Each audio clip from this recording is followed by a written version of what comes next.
Hello students, welcome back to my channel. तो आज मैं आप लोगों को क्लास 10th इंग्लिश पोइट्री का चैप्टर 1 जिसका नेम है द फाउंटेन, उसके राइटर हैं जेम्स रसेल लवेल। तो इनके जितने भी आपके इंपॉर्टेंट स्टैंजाज हैं जो हर साल हर क्वेश्चन पेपर्स में रिपीट होते हैं, तो वही मैं आज आप लोगों को अच्छे से बताऊँगी। तो उनको आपको अच्छे से लर्न भी करना होगा। तो चलिए देखते हैं हमारे स्टैंजाज कौन कौन से हैं। तो फर्स्ट स्टैंजा आपका है, आप लोगों को इसमें से पोएम भी लर्न करनी होगी जो कि आपके बहुत ही इंपॉर्टेंट है, जो आपके पेपर में हमेशा ही सारे पेपर्स में आपकी पोएम ज़रूर आती है। तो आपको लर्न ज़रूर करना है इंग्लिश में। ओके, तो देखिए फर्स्ट स्टैंजा आपका क्या है, इनटू द सनशाइन। तो जो आपकी बुक में है इनटू द सनशाइन वाला स्टैंजा है पूरा, तो उस पूरे स्टैंजा को आपको अच्छे से देख लेना है। 4 टाइम्स का स्टैंजा होगा, ठीक है। तो देखिए इसी में से आपका फर्स्ट क्वेश्चन आता है, how does the fountain appear in the sunshine. तो मतलब कि फाउंटेन सनशाइन में कैसा दिखता है, ठीक है, कैसा प्रतीत होता है। फर्स्ट क्वेश्चन आपका इस तरह से आ सकता है कि जो फव्वारा होता है वो धूप में कैसा दिखता है। सेकंड क्वेश्चन आपका इस तरह से भी आ सकता है, when is the fountain full of the light. मतलब फव्वारे प्रकाश में भरा हुआ कब होता है, ठीक है।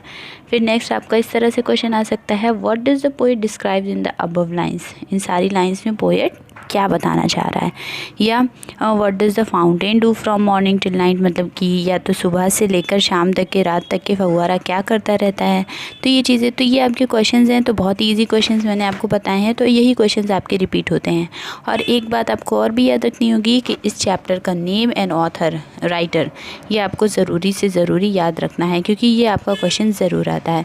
तो चलिए इसके आंसर्स देख लेते हैं। तो आंसर्स आपके, तो देखिए फर्स्ट क्वेश्चन में आपके यही पूछा गया था कि फाउंटेन सनशाइन मतलब सूरज की रोशनी में कैसा दिखता है। तो the fountain looks full of the light in the sunshine. Sunshine में कैसा दिखता है, फव्वारा जो है वो,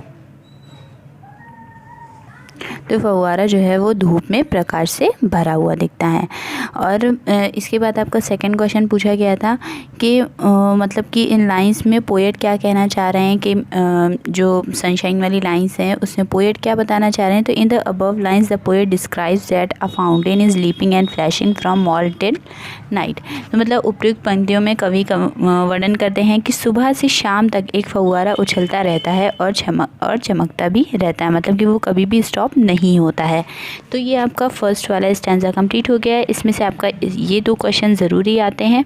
और थर्ड क्वेश्चन आपका इस तरह से भी आ सकता है कि इसके राइटर एंड ये मतलब कि स्टैंजा किस आपकी पोएम से, किस चैप्टर से लिए गए हैं। तो आपको बताना है कि ये जेम्स रसेल लवेल इसके राइटर हैं एंड इस पोएम का नेम क्या है, द फाउंटेन। तो अब हम लोग सेकेंड स्टैंजा पे चलते हैं। तो सेकेंड स्टैंजा देखिए आपका है this, into the moon light. जो आपका मून लाइट वाला है, into the moon light whiter than snow waving so flower like when the winds blow, ये है ना आपका। तो देखते हैं इसमें क्या है। तो इसमें सबसे पहला आपका क्वेश्चन पूछा गया है, how does the fountain looks like in the moon light. चंद्रमा, देखिए सबसे पहले आपका सनशाइन में हो गया, सूरज की रोशनी में कैसे दिखता है। अब हमें क्या बताना है कि जब चांद निकलता है तब आपका जो फव्वारा होता है वो किस तरीके का दिखता है, किस कलर का दिखता है, या कैसा दिखता है। सेकंड आपका क्वेश्चन इस तरह से भी आ सकता है कि what kind of movement does the word waving suggest, what is mean by the word so used in the third line. तो देखिए आपकी ये लाइंस मुझे आज भी याद नहीं है। इस लाइंस में क्या था कि into the moon light whiter than snow waving so flower like when the winds blow. तो आपको वेविंग का मतलब बताना है और सो का मतलब बताना है, ठीक है। इन दोनों का आपको मतलब बताना है, तभी मैं आपको बताऊंगी। इसके बाद है what colour is the fountain in the moon light. मतलब कि चंद्रमा की रोशनी में फाउंटेन किस तरह का दिखता है। तो जाहिर सी बात है वाइट कलर का दिखेगा, क्योंकि अभी यहाँ पर ऊपर कहा गया है ना, into the moon light whiter than snow, snow से भी ज़्यादा। तो अगर हमें कलर बताना है तो स्नो का कलर किस कलर का होता है, वाइट कलर का होता है। And what is the significance of the word into in the first line. और फर्स्ट लाइन में जो आपका ये कहा गया है ना यहाँ पर, इनटू द मून लाइट, सबसे फर्स्ट में यहाँ पर कहा गया है इनटू द मून लाइट। तो ये जो मून लाइट है, तो इसके जो सबसे पहले इनटू लिखा है इसका मतलब क्या हुआ, ठीक है। तो चलिए देखते हैं, सभी के आंसर्स को देखते हैं। तो देखिए, तो इसके बाद आपकी ये 3 क्वेश्चन से अभी और भी क्वेश्चन दे, तो यहाँ पर इसमें और भी क्वेश्चंस पहले देख लेते हैं, फिर इन सभी के आंसर्स देखेंगे। तो what is the effect of the moon light on the fountain. तो जब मून निकलता है, चंद्रमा निकलता है, तब फव्वारे पर उसका क्या प्रभाव पड़ता है। फिर आपको ये भी बताना है। नेक्स्ट क्वेश्चन इस तरह से भी आ सकता है आपका, what happens when the winds blow. Winds जब ब्लो होती हैं, जब हवाएं चलती हैं, तब क्या होता है, ठीक है, फव्वारे के साथ क्या होता है। फिर नेक्स्ट इसके बाद इस तरह से भी क्वेश्चन आ सकता है, how does the fountain look when the winds blow. जब हवाएं चलती हैं तब फव्वारा कैसा लगता है। तो सारे क्वेश्चंस आपके एज इट इज़, ये तीनों जो 5 के तीनों ये पार्ट दिए गए हैं, ये और ये आपके तीनों सेम ही हैं, ठीक है। तो चलिए इन सभी के आंसर्स देख लेते हैं। तो देखिए इनके आंसर्स इस तरह रहे हैं। फर्स्ट क्वेश्चन आपसे क्या पूछा गया था कि मून लाइट में किस तरह का फव्वारा दिखता है। तो किस तरह का दिखता है, स्नो से भी ज़्यादा वाइट। तो आपकी बुक में स्टैंजा पूरा दिया गया होगा, into the moon light whiter than snow. तो कैसा दिखता है मून लाइट में फाउंटेन, वाइटर देन स्नो, स्नो से भी ज़्यादा सफ़ेद, ठीक है। नेक्स्ट फिर आपका कहा गया है वेविंग सजेस्ट द मूव। हाँ, तो सेकंड आपके क्वेश्चन में क्या कहा गया था कि जो वर्ड आपका वेविंग है उससे क्या पता चलता है, वेविंग का मतलब क्या है। तो देखिए वेविंग का मतलब क्या है, waving suggest the movement to and fro. तो यहाँ पर आपका क्या दिया गया है कि waving suggest the movement to and fro. तो इसका मतलब क्या हो गया कि इधर से उधर या आपका दाएं बाएं, ठीक है, दाएं बाएं की गति में चलता है। फिर आपका पूछा गया था कि सो, ये तो आपका वेविंग का मीन्स हो गया, ठीक है। अब सो का मीन्स क्या हो गया, लाइक मतलब कि जैसे समान, एक समान होता है वो वाला समान। तो थर्ड वाला देखिए, थर्ड क्वेश्चन आपसे क्या पूछा गया था कि मून लाइट में किस कलर का फाउंटेन दिखता है। तो जाहिर सी बात है कि इसमें कहा ही गया है कि किस कलर का दिखता है, वाइट कलर का दिखता है। तो द वर्ड, और उसमें भी पूछा गया था कि इनटू का मतलब क्या है ना। इनटू का मतलब क्या है, तो इनटू का मतलब क्या हो, move internally in the every condition. तो देखिए इसका मतलब क्या हो जाएगा कि पहली पंक्ति में जो इनटू आपका दिया गया था उसका मतलब हुआ कि प्रत्येक दिशा में लगातार आगे बढ़ते रहने का संकेत दे रहा है, मतलब हमेशा के आगे की तरफ बढ़ना, पीछे की तरफ नहीं बढ़ना है। फिर आपका फोर्थ वाला क्वेश्चन दिया गया था, what is the effect of the moon light on the fountain. मतलब कि जब चंद्रमा की रोशनी से फाउंटेन पर क्या प्रभाव पड़ता है, ठीक है। तो किस तरह का वो दिखने लगता है, जैसे ही मून लाइट आती है, जैसे ही रात होती है, तो वो वाइटर देन स्नो से भी ज़्यादा सफ़ेद दिखने लगता है। फिफ्थ आपका क्वेश्चन इस तरह से पूछे गए थे, 3 थे आपके, तो सारे क्वेश्चन के आंसर एक ही जैसे होंगे और एक ही जैसे क्वेश्चन थे, बस वो उनका तरीका अलग अलग था लिखने का। तो आपका क्वेश्चन ये था कि what happens when the winds blow. जब हवाएं चलती हैं तब क्या होता है। तो इसका मतलब क्या हो जाएगा, व्हेन द विंड्स ब्लो, जब हवाएं चलती तो the fountain waves like a flower. तो यहाँ पर इसका आंसर क्या हो जाएगा कि जब हवाएं चलती हैं तब फव्वारा फूल के समान लहराता हुआ दिखाई देता है। तो ये आपका पूरे आंसर आपके कंप्लीट हो चुके हैं। ये आपका सेकेंड स्टैंजा कंप्लीट हो चुका है। तब हम इसका थर्ड स्टैंजा देखते हैं। थर्ड स्टैंजा आपका क्या है, इनटू द स्टार लाइट। तो ये आपकी थर्ड वाला जो पैरा आपका दिया है इनटू द स्टार लाइट, ये आपका वो वाला पैरा है। तो देखिए आपका थर्ड स्टैंजा है इनटू द स्टार लाइट। तो आपकी बुक में दिया होगा कि इनटू द स्टार लाइट वाला स्टैंजा, तो थर्ड स्टैंजा में आपका है। तो इसमें फर्स्ट क्वेश्चन पूछा जा सकता है, how do you know that the fountain is always happy. तो आप कैसे जानते हैं कि फव्वारा सदैव प्रसन्न रहता है। विच क्वालिटी, फिर सेकेंड आपका इस तरह से पूछा जा सकता है, विच quality of the fountain affects the poet. मतलब कि ऐसा कौन सा गुण है फव्वारे के अंदर जो कि कवि को बहुत ज़्यादा प्रभावित कर रहा है। थर्ड आपका इस तरह से पूछा जा सकता है, what do you understand by the word spray. Spray का मीन्स क्या है, जो आपका जब आप पूरा स्टैंजा पढ़ेंगे तो उसमें बीच में आपका स्प्रे भी आएगा, ठीक है, स्प्रे वर्ड आएगा, तो उसका मतलब क्या है आपको ये बताना है। तो चलिए देखते हैं इसके आंसर्स को देख लेते हैं। तो इसका आंसर्स ये हैं, ठीक है। फर्स्ट क्वेश्चन आपसे पूछा गया था ना कि कैसे वो हमेशा खुश रहता है। तो the fountain is joyfully busy in moving up and up all the whole day and night, it indicates that it is always happy. वो क्या करता है कि खुशी से बिज़ी रहता है अपने उतार चढ़ाव में, मतलब कि वो हमेशा ऊपर जाने की कोशिश करता है, चाहे दिन हो या रात हो, पूरे दिन में ही वो क्या करता है, ऊपर जाने की कोशिश करता रहता है। तो इसी से वो इंडिकेट करता है कि मैं हमेशा खुश रहता हूँ। नेक्स्ट है आपका सेकेंड वाला क्वेश्चन में आपका क्या पूछा गया था कि ऐसी कौन सी क्वालिटीज़ हैं उसके अंदर ना। तो the poet affects much with the pleasure of the fountain as it is always happy in all condition, it is praise at midnight और by day in all directions. तो पोएट इस वजह से ज़्यादा मतलब कि उससे खुश रहता है, किससे, फव्वारे से, फाउंटेन से। क्यों? क्योंकि वो सारी जो फव्वारा फाउंटेन है वो क्या है कि हमेशा ही सभी कंडीशंस में खुश रहता है, ठीक है। और इट स्प्रेस मतलब कि चारों अपने चारों डायरेक्शंस में क्या करता है कि खुशियाँ फैलाता रहता है। इसके बाद थर्ड आपसे पूछा गया था कि स्प्रे का मतलब क्या है ना, तो स्प्रे का मतलब क्या है, that the fountain spread it's happiness in all direction. तो क्या करता है कि चारों ओर खुशियाँ फैलाता है, तो स्प्रे का मतलब यही हो गया आपका। तो अब इसके बाद हम देखते हैं नेक्स्ट स्टैंजा हमारा क्या है। नेक्स्ट स्टैंजा है आपका एवर इन मोशन। तो ये वाला जो आपका स्टैंजा है ये आप बुक में देख सकते हैं। अब इसके बाद मैं आपको ये 1 बाय 1 क्वेश्चन बताऊंगी। देखिए फर्स्ट क्वेश्चन इसका क्या आता है, from which poem has the above stanza been taken, who is the author of the poem, ठीक है। तो फर्स्ट इसमें सबसे पहला क्वेश्चन यही आपसे पूछा जाएगा, जो भी आपका स्टैंजा आएगा, सिर्फ इसी स्टैंजे की बात नहीं कर रही हूँ, अगर कोई भी स्टैंजा आएगा तो फर्स्ट क्वेश्चन आपसे यही पूछा जाएगा कि इस पोएम का नेम बताइए ना ऑथर बताइए। तो आपको बताइए कि नेम क्या है पोएम का, द फाउंटेन है, ऑथर कौन है, जेम्स रसेल लवेल है। तो ये तो अब मैंने आपको यहीं पे आंसर बता दिया। सेकंड क्वेश्चन इसका इस तरह से आ सकता है, how does the fountain remain in motion, मतलब कि फव्वारा चलते समय कैसा रहता है। थर्ड क्वेश्चन हमारा ये हो गया। तो अब इसके आंसर्स देख लेते हैं। तो आंसर देखने से पहले इसमें और भी सारे क्वेश्चंस हैं, उन क्वेश्चंस को भी पहले देख लेते हैं। 7 क्वेश्चंस हैं टोटल जो आपके इस स्टैंजा से पूछे जा सकते हैं। तो what lesson can we learn from the constantly heavenward moving fountain. तो ये जो आपका लगातार आकाश की ओर उठते हुए फव्वारे से हम क्या सीख सकते हैं, ठीक है। ये आपका क्वेश्चन है, क्वेश्चन नंबर 4 वाला। फिफ्थ आपका क्वेश्चन इस तरह से भी आ सकता है कि फव्वारे को सदैव गतिशील क्यों कहा गया है, क्यों हमेशा उसको एवर इन मोशन कहा गया है। तो डिस्क्राइब द, फिर आपका 6 क्वेश्चन इस तरह से आ सकता है कि describe the qualities of fountain as mentioned in the above stanza, और उनके गुणों को भी हमें बताना है। 7 आपका जो रेमिंग वर्ड्स होते हैं, रेमिंग वर्ड्स मतलब कि जो आपके मिलते जुलते जैसे कैट, बैट, रैट, ये सारे वर्ड्स जो कि एक जैसे ही आवाज़ में निकलते हैं, तो यही आपके रैमिंग वर्ड्स होते हैं। तो इस स्टैंजा से जो भी आपके रैमिंग वर्ड्स होंगे उनको हमें बताना होगा। तो आप अपनी बुक्स में हमेशा ये खोल करके ही बैठिएगा कि मैं कौन से स्टैंजा पढ़ा रही हूँ, तो इस हिसाब से आपको वो स्टैंजा भी देख लेंगे और उसके आंसर्स आपको ईजिली लर्न हो जाएंगे। तो चलिए देखते हैं इसके आंसर्स को। इसका फर्स्ट आंसर है कि सबसे पहले ही पूछा गया था ना कि ऑथर और लेसन का नेम, पोएम का क्या नेम है, तो द फाउंटेन इसकी पोएम का नेम हो गया, जेम्स रसेल लवेल इसके पोइट हो गए।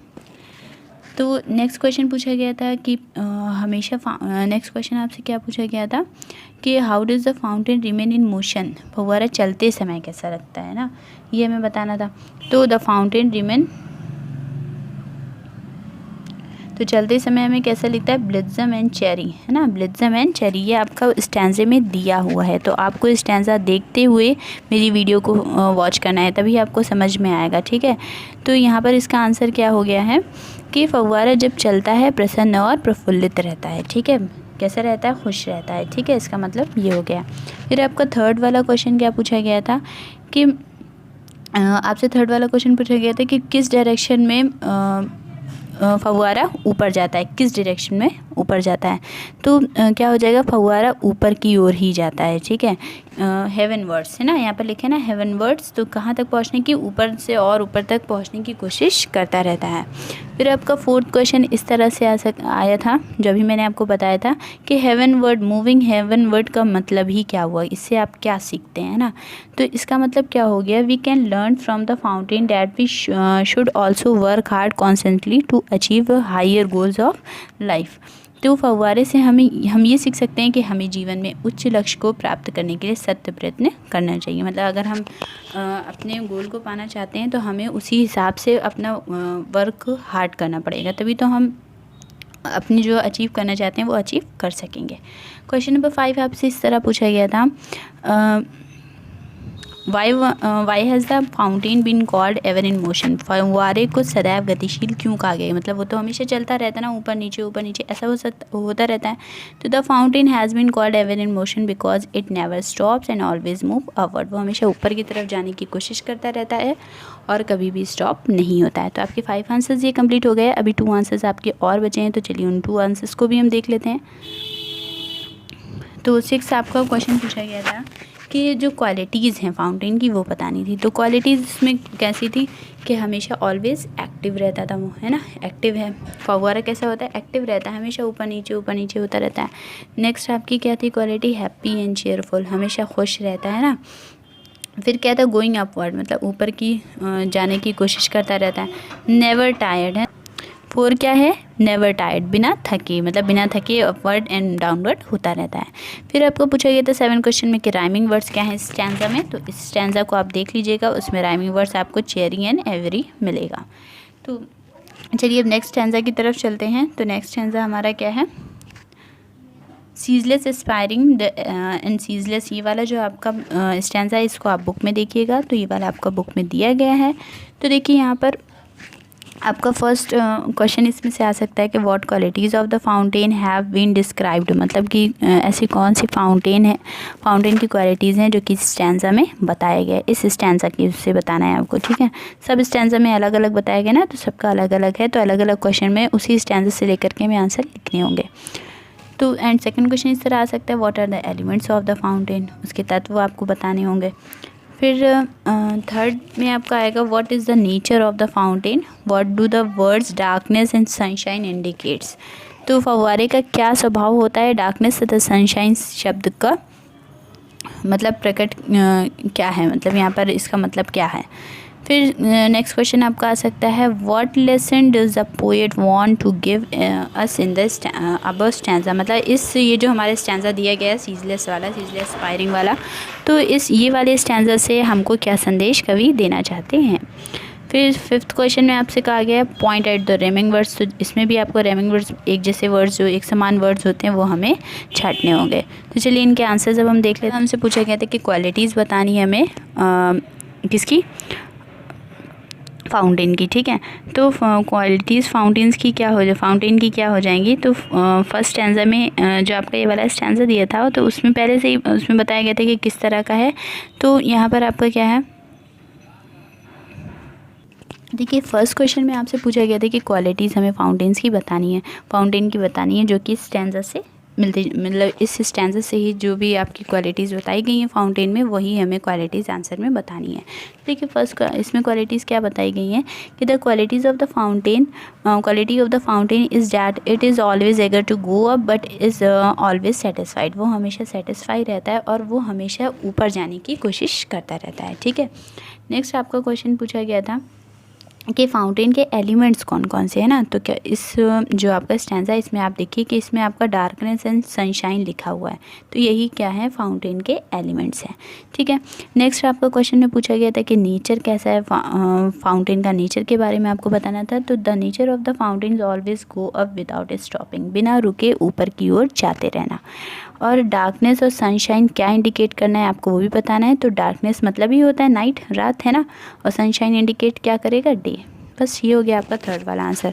फोर्थ क्वेश्चन में आपका पूछा गया था व्हाट लेसन, मतलब पोएट हमें क्या संदेश देना चाहते हैं ये वाले स्टैंजा से। तो in the above stanza the poet wants to keep ourselves always fresh and changing but study, we should always look towards higher things, we should work hard and morning till night and should never feel tired. तो देखिए poet हमें क्या बताना चाहते हैं कि उपयुक्त पदांश में कवि कहना चाहते हैं कि हम स्वयं को सदा तरोताज़ा और परिवर्तनशील रखें, मतलब हमेशा चेंज होते रहें, किंतु और इसके साथ साथ हम कैसे रहें, दृढ़ रहें। हम सदा उच्च बातों की ही ओर देखें, कभी भी नीची बातों की ओर ना देखें। हमें प्रातःकाल से और शाम तक, मतलब सुबह से लेकर शाम तक क्या करना चाहिए, वर्क हार्ड करना चाहिए। तो अब इसके बाद इसका लास्ट क्वेश्चन आपका क्या था, इसके राइमिंग वर्ड्स बताने थे। तो राइमिंग वर्ड आप इस स्टैंजा को देखिए, आपको 2 एक जैसे वर्ड मिल जाएंगे, कंटेंट एंड एलिमेंट। तो ये इसके क्या हो गए, राइमिंग वर्ड्स हो गए। तो आपका एक लास्ट स्टैंजा बचा है, उस स्टैंजा को भी हम देख लेते हैं। वीडियो काफ़ी बड़ी होती जाएगी नहीं तो देखिए हमारा लास्ट स्टैंजा क्या है, फुल ऑफ नेचर। तो ये फुल ऑफ नेचर वाला आप अपनी बुक में देखिए, ये आपका दिया होगा स्टैंजा। अब स्टैंजा को देखते हुए आप अगर आंसर देखेंगे, अगर वीडियो देखेंगे तो आपको अच्छे से समझ में आ जाएगा। तो देखिए स्टैंजा आपका दिया गया है, तो इसका फर्स्ट क्वेश्चन होगा what do the first 2 lines of the given stanza mean, मतलब 2 लाइन्स जो हैं ऊपर की वो क्या कह रही हैं स्टैंजा में। तो फुल ऑफ नेचर इस तरह से आपका एक स्टैंजा दिया है आपकी बुक में। तो देखिए फर्स्ट 2 लाइन्स में क्या कह रही हैं कि फव्वारे में एक प्राकृतिक शक्ति होती है। कैसी शक्ति होती है? तो देखिए पहले तो मैं आपको ये वाले क्वेश्चन बता देती हूँ पहले, फिर इसके बाद सेकंड क्वेश्चन आपका इस तरह से आ सकता है कि what is the nature of the fountain, है ना। थर्ड क्वेश्चन आ सकता है कि change every moment ever the same indicate about the fountain, इसका मतलब क्या हुआ। इसके बाद आपका ये क्वेश्चन आ सकता है how is the fountain ever the same, मतलब फव्वारा हमेशा कैसा दिखता है या कैसा रहता है, हमेशा सेम कैसे रह सकता है। तो इस सारे के क्वेश्चन के आंसर आपके ये रहे। तो देखिए फर्स्ट क्वेश्चन में आपके यही पूछा गया था कि उसका नेचर कैसा है, ठीक है। तो the fountain has natural instinct and power to go up and nothing can stop it from doing so. तो कैसा है कि हमेशा कैसा रहता है, उसके में एक प्राकृतिक शक्ति होती है जिससे वह हमेशा ऊपर उठना चाहता है और कोई उसे रोक नहीं सकता है। नेक्स्ट आपका क्वेश्चन पूछा गया था कि why can nothing tame control the fountain, मतलब कि कोई फाउंटेन को क्यों नहीं रोक सकता है, ठीक है। तो यहाँ पर इसका आंसर हो जाएगा कि the nature of the fountain is uncontrollable, मतलब जो उसका नेचर है वही कैसा है कि वो अनियंत्रणीय है, मतलब कि उसको कोई भी रोक नहीं सकता है। तो ये आपका ये वाले का आंसर हो गया क्वेश्चन नंबर सेकंड का। अब थर्ड वाला आपका क्या था कि जो आपकी लाइन थी पूछा गया था what do the word change every moment, इसका मतलब क्या, वही क्या दर्शाता है। तो these words indicates that the fountain every remains the same in every moment, it never changes, मतलब इस शब्द से हमें ये बताते हैं कि फव्वारा हर स्थिति में ज्यों का त्यों, मतलब वैसा का वैसा ही रहता है या कभी बदलता नहीं है। फोर्थ आपका जो लास्ट क्वेश्चन है वो इस तरह से है कि how is the fountain never the same, तो फव्वारा सदैव एक सा कैसे रह सकता है, ठीक है, एवर द सेम है, सॉरी, तो एक सा कैसे रह सकता है। तो the fountain keeps on changing every moment but looks ever the same, वो अपने परिवर्तन तो करता है, ऊपर नीचे तो होता है, लेकिन उसका जो दिखने में कैसा लगता है कि वो हमेशा सेम ही लगता है। तो आपके सारे स्टैंजर्स के आंसर्स कंप्लीट हो चुके हैं। तो आपको इन स्टैंजर्स को बहुत ही अच्छे से पढ़ना होगा क्योंकि ये आपके एग्जाम में ज़रूर आएंगे, क्योंकि हर साल आपके ये रिपीट होते रहते हैं। तो आपके सारे स्टैंजर्स कंप्लीट हो चुके हैं। वीडियो अच्छी लगी हो तो लाइक करिएगा, हमारे चैनल को सब्सक्राइब करना ना भूलिएगा। Thank you.